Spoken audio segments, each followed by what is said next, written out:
चांगुलपणाची गोष्ट साधी अशी की एकदा एकनाथ महाराजांकडे एक माणूस गेला आणि तो म्हणाला, महाराज मला दोनच प्रश्नांचे उत्तर द्या म्हणला.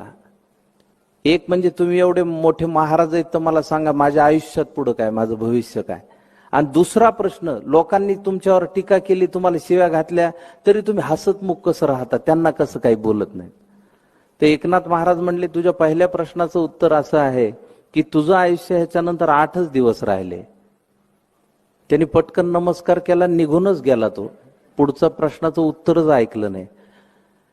8 दिवस झाले आणि 9व्या दिवशी त्याला जाग आली आणि त्याला लक्षात आलं आपण जिवंत आहे. म्हणला ही महाराजाचीच कृपा आहे, त्यांच्याच आशीर्वादामुळे जगलो. सकाळीच त्यांनी पेढे हारतुरे घेतले, महाराजाकडे घेतला, पायावर डोकं ठेवलं. म्हणला महाराज तुमच्यामुळे वाचलो, अशीच कृपादृष्टी आयुष्यभर ठेवा. महाराज म्हणले काय केलं 8 दिवस तू? काही नाही म्हणला, सगळ्यांशी चांगलं वागलो, बायकोला मारलं नाही म्हणला 8 दिवसात. काय नाही, पोरं कोणत्या वर्गात जाते ते माहित झालं म्हणला. भावाबरोबर जमिनीच्या तुकड्याचं भांडण होतं, त्याला देऊन टाकला तुकडा, घे म्हणलं, आयला मरायचंच आहे आपल्याला, काय करायचं. महाराज म्हणले कसं वाटलं? फार चांगलं वाटलं महाराज. तर महाराज म्हणले असंच आहे, मी दररोज सकाळी उठलो की आपलं आयुष्य 8च दिवस आहे असं समजून जगतो, म्हणजे इतरांशी चांगलं वागायची प्रेरणा आपल्याला मिळते.